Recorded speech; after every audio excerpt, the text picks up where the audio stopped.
This episode of DDO Players News is brought to you by the Skull Splitter Dice Company. SkullSplitterDice.com for all of your dice needs. And don't forget about the 2020 Dice Celebration Kickstarter that is ongoing now. Your chance to get 10 beautiful sets of dice. That's right, you have 10 different colors to choose from. Each of the colors on the new dice sets have been carefully handpicked, and each dice will feature gold foil inclusions and shimmer glitter effects that create a magical appearance. And of course, the Skull Splitter double axe logo we all love is in the 20 position on the D20s. The Fey Lord's Boon, the Pixie's Treasure, the Snow Maiden's Kiss, Andora's Fury, Feywild's Echo, Mermaid's Blessing, Pixie's Promise, Medusa's Mirror, Astral Silver, and the Ifrit's Eye are the colors you can pick from. So check them out over on the Kickstarter. Link will be in the show notes for this episode. Once again, thank you to the Skull Splitter Dice Company for sponsoring this episode of DDO Players News.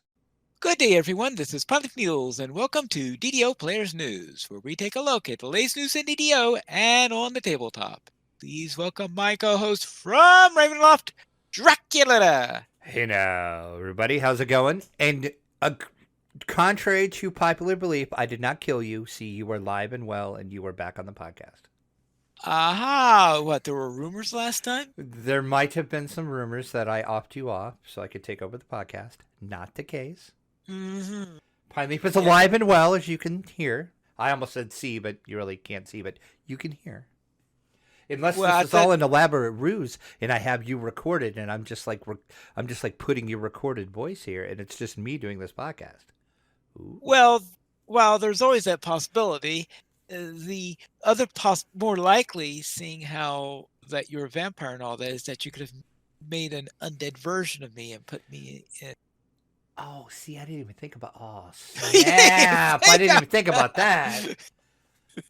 Oh, the possibilities now. The possibility. Maybe I should just be quiet and head on to the show itself, and we are going to begin with update 45.3, and I heard that it's not a large update. Not really. Let's see. Let's go through the release notes, shall we? Pull up a chair, or don't, because you won't be standing long. The Sorcerer Core enhancements that increase caster levels and particular elements now affect Alchemist damage spells. Knight of the Chalice's action boost attack, Exalted Cleave, critical mastery, and improved turning now require the correct number of paladin levels based on the tier in the tree. The Master of Spell Vials feat is now working correctly. Sentient Gem of the Dragon can no longer be sold, and the Sentient Gem of the Dragon now displays its name and XP on items it is equipped to. And the last patch note is Alchemist trainers no longer sometimes turn into the wrong class trainer after offering tips. Oops. Hi, I'm your Alchemist trainer. No, I'm not. I'm really your Ranger trainer. I just lied. Oh, wait, you look like that. No, that was not me. Yeah, so that's fixed now. That's kind of funny, actually. Changing identities. Yeah. So that's it. Update 45.3 came out today. So, which is Wednesday, March the 4th when we're recording this. So if you haven't logged in, log in. There's a little teeny patch that's going to apply before you can actually play. But as I said, not much in it. Just a little bit of fixes for the Alchemist. Mainly, and the Sentient Gem of the Dragon, which is really good. It can no longer be sold, because that would kind of suck if you sold that by accident. Yeah, all right. That could be the main reason for the patch. I'm kind of thinking yes. And like we said before the show, my thoughts behind this whole patch is it was to fix that Dragon Gem, and they had the downtime today anyway, so they're like, hey, this is a great time to do this because we don't have to have extra downtime. Well, it's always good when you don't have to have extra downtime. Indeed. And then let's head into the little thing concerning the PAX East meetup, where they made a few announcements, mostly for a certain other game, admittedly, but... Well, yeah. Is there anything here that was discussed that wasn't in the producer's letter, except for certain rather sharp creature? Not really. Everything that was kind of discussed, we knew about. As you said, this was mainly a bunch of Lotro news because Lotro does not have their producer's letter yet. There's one little piece of the puzzle that they're working on to get the Lotro producer's letter. But they did talk about DDO at the meetup. This happened last Friday evening at PAX East. Druid's Fire so gratefully and kindly attended and videotaped this. I have a link in the show notes if you'd like to watch the video. The video is about 25 minutes long. There was some announcements. We said mainly about Lotro. And then some question and answers. In the Q&A, there was quite a bit of DDO Q&A. There was a bunch of Lotro too. It was kind of mixed in. So what I did is I watched the video a couple times, and I pulled out what the DDO parts of the video were. During the question and answer session, somebody asked about level 40. What's that going to look like? And executive producer Seb did have to stay. We're going to start out going to level 31. So we're going to go from 30 to 31. Well, that's typical, isn't it? Then the Feywild is going to add 2 or 3 levels. So we're going to go from 31 to probably 33, 34. The reason why they're doing it in slow steps is Seb said he wanted to make sure there's going to be enough content to support this, so it's going to be a gradual climb up, and then eventually we are going to hit level 40, but it's going to take a while. Take a while. It's not going to be like they're going to release like an update or an expansion, and it's like, boom, the level cap is 40, you have to race to get to 40. This is good. So yeah, so as I said, we're going to go from 30 to 31, and then maybe 33, 34, and then as they release more content, we'll go up a couple other levels. So eventually we'll get to 40. I kind of like that they're not, they're not just going to say, okay, 40's a level cap, have at it. We're going to slowly get there. And Seb did mention a couple times he does want to make sure that we have the content to support it. So that is a good thing. That's always good. Somebody asked about the upcoming Feywild expansion. He didn't have too much to say about it. They're still keeping a lot of it under wraps. He did say there's going to be some new landscapes. And on screen they had behind him, they were showing off a new looking castle design. And he did say there's going to be a city of castles that we're going to be able to explore. Well, in the fantasy Feywild. type cancels, I presume, as opposed to yes practical ones. It's going to be lots of colors because the Feywild has lots of colors, lots of strange creatures. There's going to be raids, and he did say raids with an S, so ergo more than one raid is coming.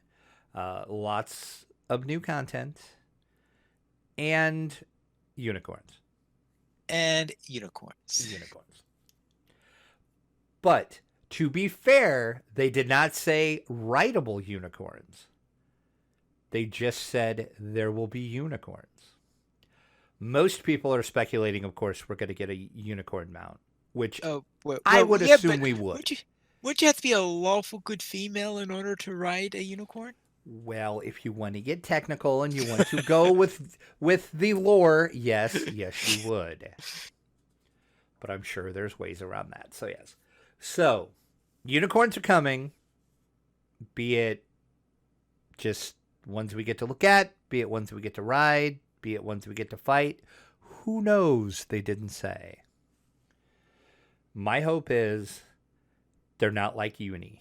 That is all I'm asking. Please don't make a Uni unicorn, because I will have to kill it with fire many times if you do. Thank you. And you're probably confused. You probably don't know who Uni is. Yeah, I didn't figure you would. You ever seen the Dungeons and Dragons cartoon? Not really. Okay, that's why you don't know who Uni is. Uni is the annoying unicorn pet that Bobby has in the cartoon. It is the most annoying unicorn in the history of all unicorndom. Really? That bad? It's horrible. After the show, I will link you a YouTube video because there's many of YouTube videos on hate on Uni, and you'll see the disdain I have for Uni. And if they give us Uni, I will kill it over and over. Just Oh, saying. poor Uni. Just saying. Also, a little bit about the shifter race. The only thing they said about that is the animators are excited about working on it. Okay, that's cool. Uh, Right. It's the the question that is always asked anytime somebody asks anything of the devs: Sonics, are they coming to the game or not? Or Psionics? I always say Sonics. Psionics. The answer is maybe in the future. We want it. Seb is excited to bring it to the game. Also, the Githyanki, that's two of his favorite things in Dungeons and Dragons. He would love to see it. They're still looking at it. It's still in the future. It's just not on the table anytime soon. yeah, the trouble is I know that he's the thing that's always been giving it trouble was coming up with a way to represent it in the game that's going to be useful. Yeah, I don't know how they would do that. I know I talked to him a little bit, just not recorded or anything at Gen Con, and we were kind of discussing that last year. And it's going to be a big challenge for them to actually get that to work in the game. But I know a lot of people are excited about him. I was never all that into it anyway, so I could really care less either way. I mean, if they come, they come. If not, I mean, I'm not that excited. Githyanki is kind of cool. I do like the Githyanki as a race. I did actually play a Githyanki in pen and paper a few times, so that would be kind of cool. Well, I did once play a Scion. Okay, well, see, there you go. I could actually kind of see you doing that. That kind of screams like a character you would play. I think. For some reason, I could just see that. I'm not sure why. Also, somebody asked about since we're going to the Feywild, is that going to open up? Maybe we can go to other astral planes. Again, maybe. Who knows what the future will hold? Question was asked, how about player housing? Is that going to be a thing? Again, maybe. They did point out they saw a thread on the forums where somebody suggested you could do high-rise apartments in Sharn. They really, really like that idea, and they said they are really looking at the feasibility of it to see how it would work. So that would be kind of cool, I guess, to have some player housing. I never thought that much about it in DDO. I know a lot of other games have it. Lotro has it, so Right. I'm sure they could probably borrow some the tech from Lotro, you would think, maybe? Maybe. The question of mega servers were brought up. That is a strong maybe / looking into it. Sub did say they are seriously looking into mega servers at this point. The big holdup right now is guilds. They're not Oh yeah. sure how to get around that whole guild issue of transferring a guild and all of that. If they can figure that out and they could work the tech in to get that to work, they would love to do a mega server. Now he did mention that if they do mega servers, the plan is to create new servers that people transfer into rather than doing what they did in Yes. Lotro and have everybody transfer to a subset of the servers. That Yes. yes, for naming purposes. He made that clear, and he said the good thing about doing that is it would open up some names as well. So if you have a particular name you would like, and it's for some reason taken on the server, if that player is not active and doesn't transfer onto the mega server, you could get that name. So that's kind of cool. We'll see. I don't know. I don't really. Do we need mega servers? I don't see. I don't know. I guess there's a whole debate you could have on that, but and that's pretty much the gist of what was in the PAX video. As I said, a lot of it was Lotro information with some DDO sprinkled in during the question and answer, but it's a really good video if you want to watch it. About 25 minutes long. It's a good watch. Thanks, Drew Inspire, for taking the video and uploading it for all of us who couldn't make it out to PAX East. Then let's head into our Chronicle, issue number 372. And what? Core Hardcore. course. That's for the second Yep. season of Hardcore Server. Hardcore Season 2 is on our cover. again, not really shocked at that. Actually, I kind of figured it would probably be an Alchemist related, but Hardcore did start, so okay. Or maybe it should have been something to do with the anniversary as well, but they had a lot of choices this week. They went with Hardcore Season 2. In our community spotlight, big congratulations to the Lava Divers, words are hard, over on Kyber. They set a new world first with their Reaper 10 skull completion of the Temple of the Death Worm. Click over to check that out. Congratulations. Death Worm. On doing Temple of the Death Worm Reaper 10 and completing it. Good job. I shuddered just imagining what that was like. So click over and check those out. Once again, big congratulations to all in the Lava Divers over on Kyber. Psycho Blonde is also creating a list of the most active DDO streamers on Twitch. You can click over and see the list. Spoiler alert, I'm not on the list. I mean, I stream sometimes. Sometimes I don't, so I'm not very active, but there's a lot of active people on Twitch. So it's pretty cool of Psycho Blonde for putting together this list. Jump into our fan site and news section of our Chronicle. Lessa and Patrick, wow, I cannot talk at all tonight, discuss Season 2 of the Hardcore League in the latest episode of DDO Cast. Click over and listen or watch that. We got a shout out for last week's episode where we got Snacky. Click over and find out what that's about. As we said, over on Twitch, lots of people streaming. OMG KIWF. I was going to try to think of a cool, funny way to say that. Omega Quiff? Sure, why not? Plays an alchemist. Butch DDO is fighting Reapers. And Picard65 is playing for free. DDO Stream is your official stop on the official DDO Twitch channel. Psycho Blonde, Baklagor, and Doug Glendower, just to name a few. YouTube also has plenty of people. Joy San's playing over on Kyber. Demetrius has his first affiliate stream. And Critical Role, runs some dungeons. Once again, I think we said this a couple weeks ago. It's amazing the amount of people that are creating videos for DDO. It's awesome. And speaking of that, I had the first episode of my Alchemist series posted yesterday. Oh, no, sweet. This morning. Ah, sweet. We will have to add that to the show notes then, so people can check that out, and you'll get those sweet views finally. Sweet views.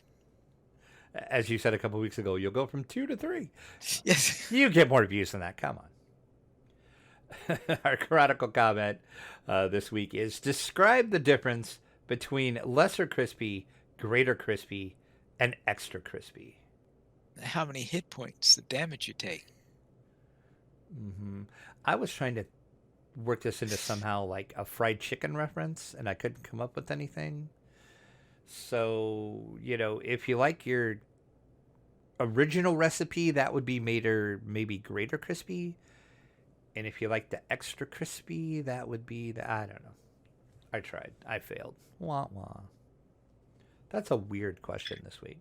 But I don't envy Cordovan, though. He's got to come up with a question for every Chronicle. And that's got to be hard. So I do not envy him at all trying to come up with Chronicle comment questions. For sure.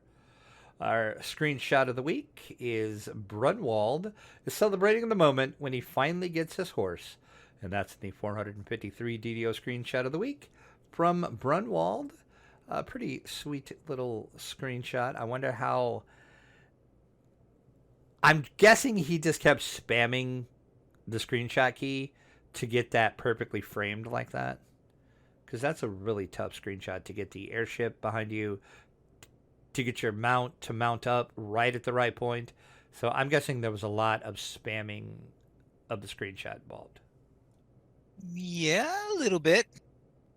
And that's our that's our Chronicle for this week. So let's head into our store sales. Anything nifty on sale? There is the Get a Boost sale, 25% off Sovereign XP elixirs. Always good to see those on sale, along with the Treasure Hunter elixirs and the Greater Slayer Boost, long-lasting Supreme Ability potions as well.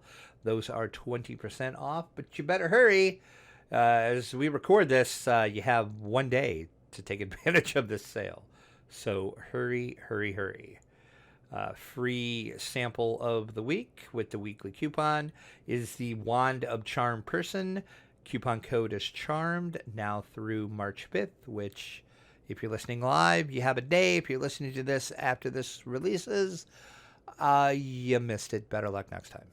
We did talk about these last week, though, so you did have a heads up on this if you listened to last week's show. Now let's go and see what's coming in from the dungeon.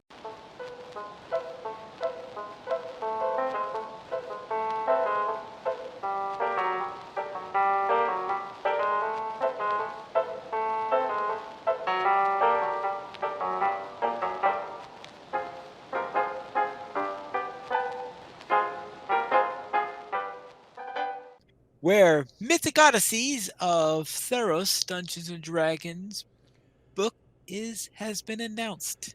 There's a new source book for D&D 5e. It's coming June 2nd, and it's more Magic the Gathering based. Yay. Magic the Gathering's based. Yay, I guess. I don't know. God, how do I say this without going on a rant?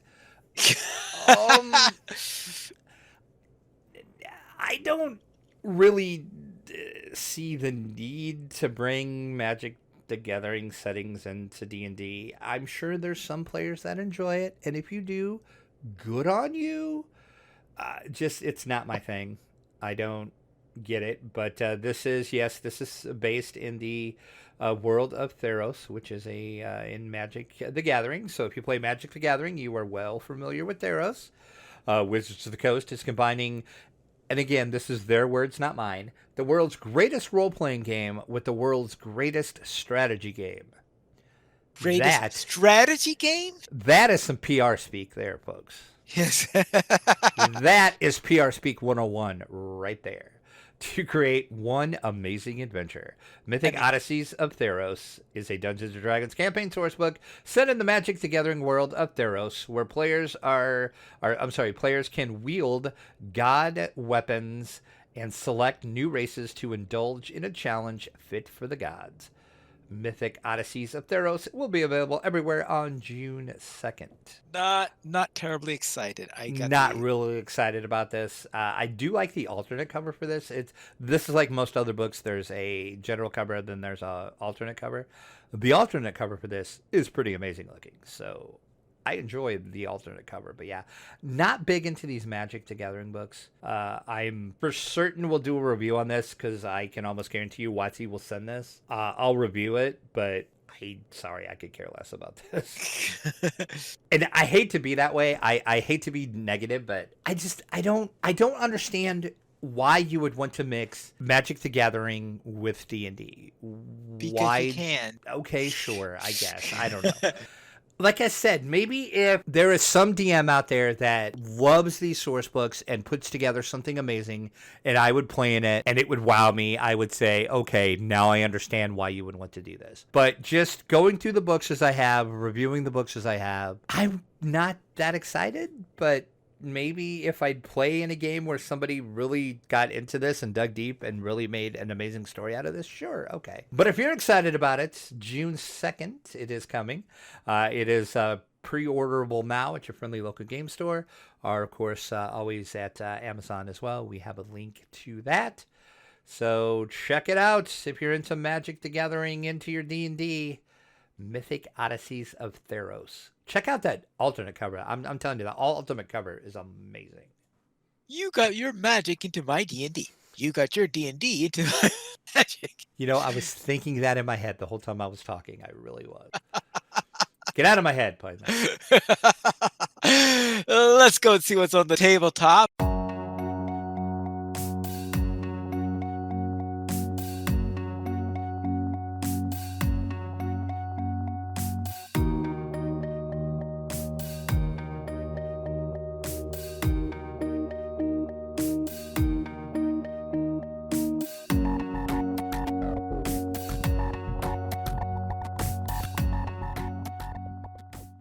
Plaid Hat Games has decided to leave the control of Asmodee. Yeah, this kind of came from nowhere and kind of had me scratching my head. I'm like, really? Yeah, it was announced that Plaid Hat Games is now an independent game studio. The founder of Plaid Hat Games, Colby Dart, Dutch, I'm not sure how you pronounce that, sorry, Colby, reached an agreement with Asmodee and is able to keep some of the Plaid Hat titles. Some of the titles. Word is some. Asmodee is going to keep some others. If you're not familiar, Asmodee did acquire Plaid Hat Games back in 2015. When they bought F2Z Entertainment, that was included as Plaid Hat was a part of them. So that's how Asmodee got a hold of them. Well, they reached an agreement. Plaid Hat is now going to operate as an independent game publisher, and Asmodee is going to retain the rights and is going to publish the following titles that used to be Plaid Hat game titles. Now they're going to be Asmodee: Dead of Winter, Raxon, Mice and Mystics, Stuffed Fables, Aftermath, and Battlelands. Let's see. The Stuffed Fables, Mice and Mystic, and Battlelands are going to be published by Z-Man Games. And Fantasy Flight Games is getting Dead of Winter and Raxon. Fantasy Flight Games sounds Dead of Winterish. Yeah, I was going to say that makes sense that they would get, out of all the companies under the Asmodee umbrella, I think Fantasy Flight makes more sense for Dead of Winter. Let's see. Asmodee is going to continue to act as a distribution partner for Plaid Hat, though. So Plaid Hat is independent, but Asmodee is going to help them publish their games because they have a wider reach, which also makes sense. So it's interesting this whole thing worked out. I don't know what spurred this on. There was nothing else released about it. It sounded like it was a very amicable thing. They reached this agreement. Plaid Hat got to keep every other game other than the ones that we mentioned, which I'm kind of thinking Dead of Winter is probably, I would say Dead of Winter and Mice and Mystics is probably the two biggest games Plaid Hat had. That might hurt Plaid Hat a little bit, maybe. I don't know. We'll see. We'll see how this works out for him. We will see, as you say. Let's then head into our week in gaming.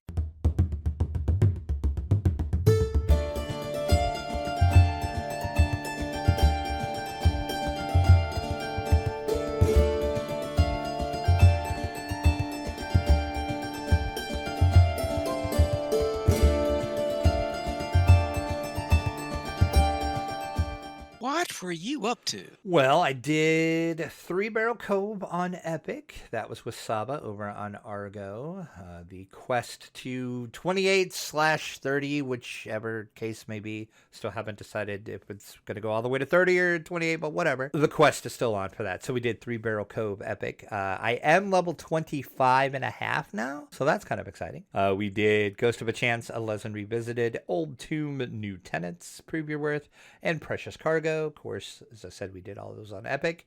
And to answer everybody's questions, I know they're asking right now to whatever they're listening to us on. No, I did not get it to drop. Oh, well. No Gibber's Blade for me. Wah, wah. Of course, nobody's shocked at this with the RNG. And I even mentioned that to Saba because before we opened that chat, she's like, good luck. I hope you get a Gibbers. And I'm like, RNG, nope, not getting one. Oh, well, I wasn't shocked. You know, if I would have got one, I'd have been, that's it, I'm done. I have reached the pinnacle of everything that is in DDO for me with this poll right here off the RNG list. But of course it didn't happen, so there you have it. It's really all I did in D&D. Let's begin with with DDO, where I was continuing on with my Human Alchemist. First off, if I remember, I told you last time that I had attempted Violent Delights and eventually got killed during the boss fight. So I was giving up on the idea of going without a cleric, because my rule is to try it without a cleric first. Mm-hmm. So I bought a cleric, but I decided that I would first do the Bugbear Bandits, see how far I can get in the Bugbear Bandits without a cleric. And I think I got about halfway through it before I had to return to the entrance, and I think I was down to 5 or 6 hit points as passing. Oh, wow. The entrance. So I went to the entrance. Hello, cleric! Fancy meeting you here. Hello, cleric, my old friend. Yeah. So I finished that up with that. Then I redid Violent Delights, which was a lot easier without the hireling. Then went through all the rest of them, obstructing the orcs, Caged Beast, the Hobgoblin Horde, and finally Total Chaos, where I was rather short on time because I'm recording these episodes. So this is going to be the series I'm going to do on 5 episodes. We'll be going through the Borderlands on the Alchemist, and I decided I didn't want Total Chaos going around taking forever. So I think I might have bypassed one or two of the optionals in there, and I certainly wasn't going to do let's escort the Medusa. So it's like just going blast, blast, blast, blast, goodbye right when I meet her. So I got all that done and I completed the Borderlands there. I now have to decide whether I want to continue the series and go into the Cerulean Hills and see what it's going to be like there, or if I'm just going to call it there. Because the idea here is to learn how to play the Alchemist. Okay. All right, and then that was it for DDO. Let's see, in Minecraft, I did weeks 3 and 4 of Mage Rage, and because week 4 of Mage Rage was released on February 28th, the creator must have decided to have mercy on us. It's like, all right, 6 of the 9 items you got to find are woods, are various types of wood. All right, I've had much tougher Mage Rages, I have to admit to that. I think I got it. I finished in less than 40 minutes, which is... I was gonna say some of them you've talked about have been insane. That seems really simple for the mage rages you have talked about. Yeah, well, this one I think was simple because, as I said, he releases them on the Fridays of the month, and so the fourth Friday was February 28th, which meant that there was only a day left in February. Oh, okay. Yep. All right. So I think that's the reason why he did it that way. I'm sure that when we hit the first or second one in March, actually, I think he's adding a new feature for the first one in March. So he might not have a tough one there, but I have a feeling the second one in March is going to be a real doozy. We'll find out. And then for the Minecraft Hardcore Challenge, I did the first half of the March version. For the March, we are going to be in a mega taiga and trying to survive and build something in there while eating only mushroom stew, which isn't really that much of a problem with composters these days. Now, when the challenge was originally created, there was no such thing as composters. So if you wanted to get bone meal, you had to kill a skeleton, grind up the bones, then you might be able to use it in order to create giant mushrooms so that you can have plenty of mushroom stew. So it's a little bit easier than it would have been if it were spun way when the challenge was first created. Because what happens is that there's a random wheel on it, and the RNG took its time before selecting this one. So far, it looks like it's going too well. And the Mega Tigers is a terrain that I'm familiar with. There's some of the terrains where they sometimes have you in certain biomes where I am just completely out of my depths in. But my last season of Pinetopia was it was in a regular taiga, but I've done things. The Temple of Elemental Pine that I did a couple years back. I remember you talking about that a lot. Right, that was in a mega taiga terrain. Oh, okay. So I've done several things in mega taigas. It's one of my favorite terrains. So I'm at home there. Pinely and mega taigas, they sort of go together. So that's it on my... I did also continue with my Temple of Mareka that I am building in my latest update world that I'm doing. And I decided that since the Temple of Mareka is an agricultural goddess, I wound up deciding, hey, I should really put my farms there, because I really didn't have any serious, crop farms on the surface. I mean, where are you going to put them? How about this? Right next to the agricultural goddess's temple? I mean, really? I'm surprised it took me this long to figure that one out. Now let's head into tabletop. The SoloCon 3 for this year, working on it, where we're supposed to be playing... Yes, where we were both supposed to be playing a worker placement games. So I was playing Helionox for that one, Helionox Deluxe Edition, and Deep Space D6, where I played 3 games and got blown up to bits. After that was it for the SoloCon, so I really should. So then I went into my little challenge for the Aeons in Solo Marathon, which I'm also doing in there. And there we ran Aeons in Legacy. And in Aerials and Legacy, what I do in there, I was we're doing Aerials and Legacy doing there. So I was going against Spawning Horror, played against Mist, and Spawning Horror was a pretty easy nemesis to go against. So I really ripped through the Spawning Horror. So that one went pretty well. Then I ran Age of Civilization. Now, Age of Civilization was starting my top 25 list because I said earlier this year one of my goals was to create a top 100 list and to play all my top 20. Okay.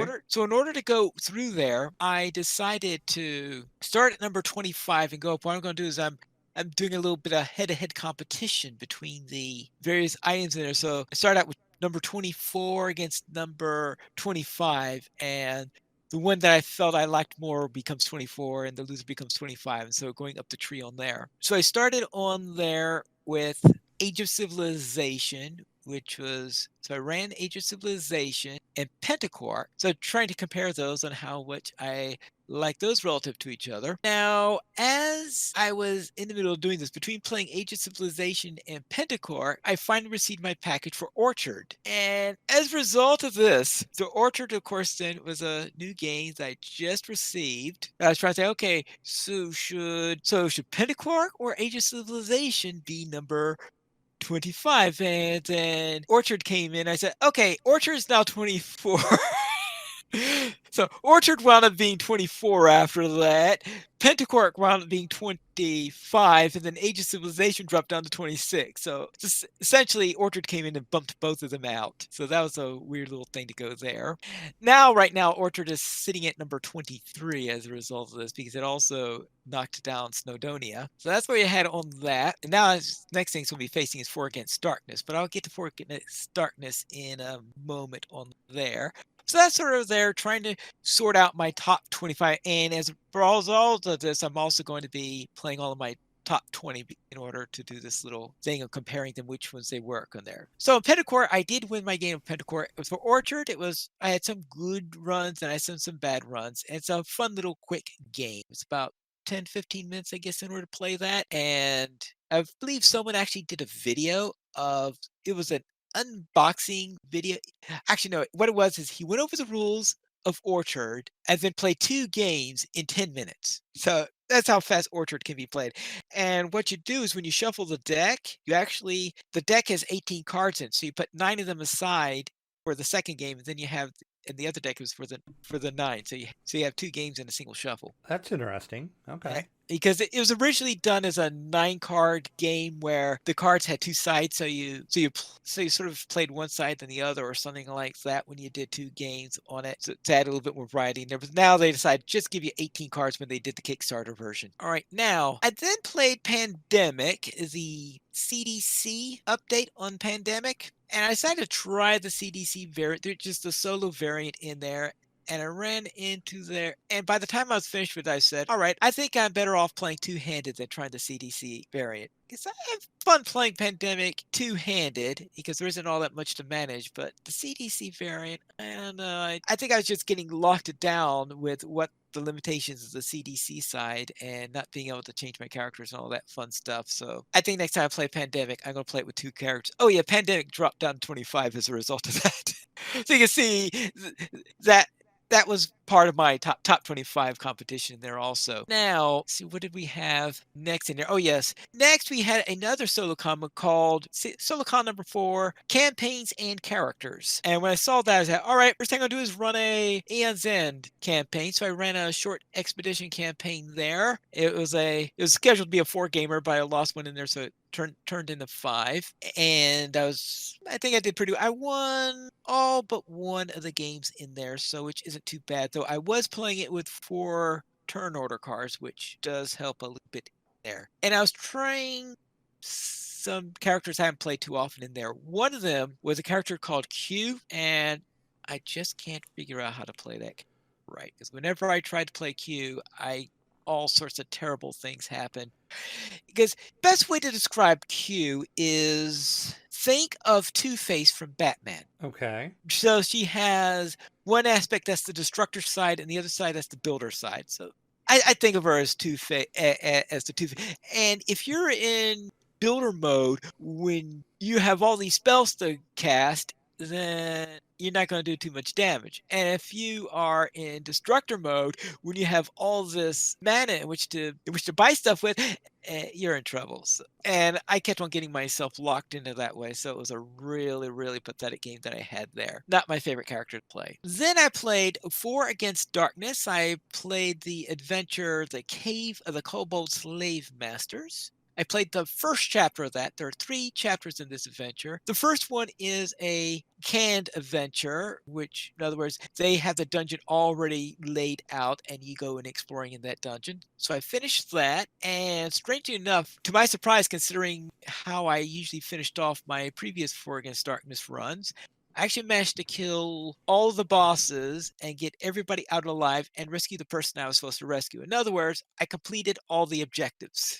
So that was great. Now, the second chapter is supposed to be a random dungeon using the tables that are inside the module in there. So there'll be a kobold and demon all throughout that one. So we'll see if I can survive the demon in there. And then finally, the third chapter, I think, is supposed to be some sort of skirmish or something like this against the demons. I'll have to find that out when I get to it. First, I got to survive the second chapter. We'll see how that goes. I'm hoping that goes as well as the first chapter did, but I'm not going to place bets on that. And then finally, yesterday, I received my copy of the latest expansion of Mystic Veil Nemesis. The reason why I ordered this one right away is because this one has the solo module in it, which is Nemesis mode. So you can finally play Mystic Veil single player. And I like Mystic Veil a lot more than I like Edge of Darkness. I've never played Edge of Darkness, but I played Mystic Vale. It Right. is a good game.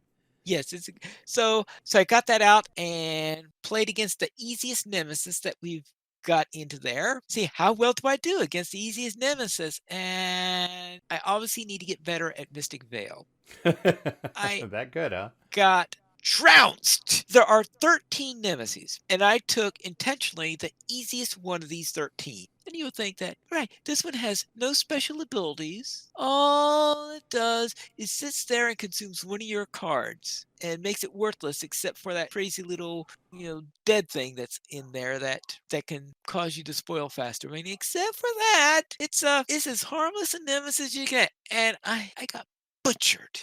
So obviously I need to get better at Mystic Veil. That it at least gave me an idea of my current playing level. I'll probably have to play a little bit more with the app against some AIs in there and up the difficulty of the AI I'm playing it. Maybe I can get my skill level good enough. Now I have to admit I was also getting used to the cards from the Nemesis expansion because I used exclusively the cards from the Nemesis expansion. So I'm not used to those cards all that much. So that could be another thing that didn't help me too much. But yeah, I need to get better at the game, that's for sure. And speaking of the app version of Mystic Veil, I did play that once on the app version while waiting for the game to be Nemesis to be released, simply because I wanted to be prepared for it so that I could remember how to play the game, remember the flow of it, remember the strategies of it. Obviously, it did me no good because I got trounced, as I said, when I finally got Nemesis. That is what I did. Again, where do you find the time? I don't know. Good grief, man. Oh, I'm tired just listening to all the stuff you did. yes. Oh, actually, it does. It says technically because I participated in the first 4 solo cons this year. It means technically I met a goal for this year. Of course you did. I must have lowball.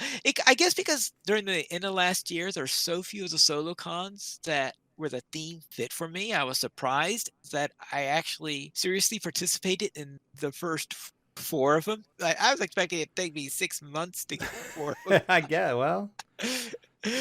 Okay, but yeah, let's see how many solo cons I can actually finish by the end of the year. It will be interesting because you're on a roll so far. So We currently have 13 supporters on Patreon. If you'd like to help support DDO Players, simply go to the Nature's page. You can support the Players Alliance on Patreon. We use this money for things such as having our live broadcasts. And if you wish us to continue to have them, we could use more support, whether you support us on Patreon or through some other means. And we actually have an email this week. Ooh. What does Evil Beaker say? Evil Beaker sent in an email, and I had to laugh when I read the subject of the email. The subject was last week's show. Really? Question mark. Evil Beaker says, you need to start talking about B1, buddy. Didn't do much this week. You played classic D&D night, bro. I did. I completely forgot about this. Last week's show, if you listen to it, when we got to our week in gaming, I was like, yeah, I had one of my weird weeks last week. I was busy, but yada, yada, yada. I didn't do much last week. I completely spaced out the fact that I played in the classic D&D night over on D&D stream. Of course, we're running B1 in Search of the Unknown. If you're not familiar with that classic D&D night or you haven't watched it yet, that's what we're running. So yes, and Evil Beaker just happens to be the DM, so he knows I was there. So thank you for reminding me. And yes, I will remember to talk about that because classic D&D night is awesome.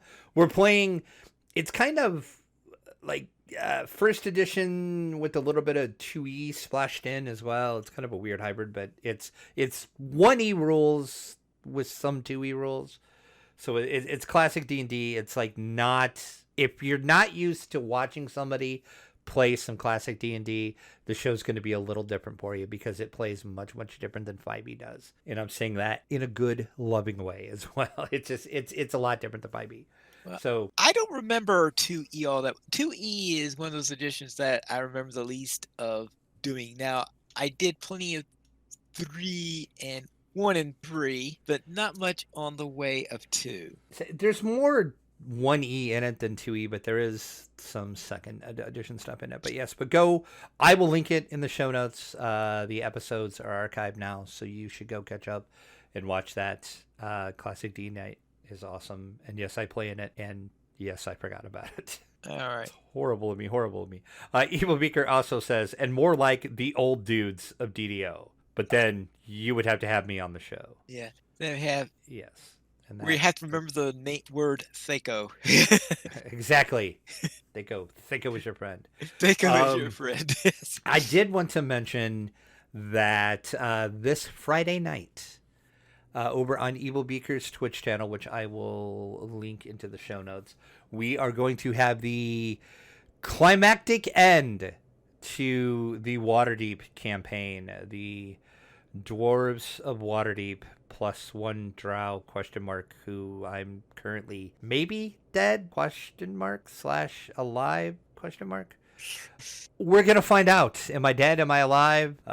Is Bonnie Bew, who plays Bean, going to wish me back to life? Or am I going to stay dead? Or am I really dead? Who knows? You'll find all of this and more over Friday night over on Evil Beaker's channel. So check that out. We talked about that a couple weeks ago. The epic death that I incurred, maybe if I actually died, to save Bean's life. So we'll see what happens. So that once again, I will link that in the show note, and I will talk about it more next week's show because it'll actually be after we played. So maybe I can tell you if I'm dead or alive. If you would like to send us an email and get Drac talking on on tangents while we're about to close out, then you could send it to Well, there's that. podcast@DDOplayers.com. You can also follow us on Twitter at the Players Alliance at Players Online, DDO Players at DDO Players, Dracula at Dracula_72, and Piney Pet Piney Feels. And you can follow Drac at Dracula_72. The Players Alliance has 2 shows on Mondays at 7 p.m. US Eastern Time. We have DDO Players News, and on Saturdays at 8:30 p.m. US Eastern Time, we have Lotra Players News. You can join us for our shows at ddoplayers.com/live. That is all for tonight, and this is Polly Mules reminding you to quest responsibly.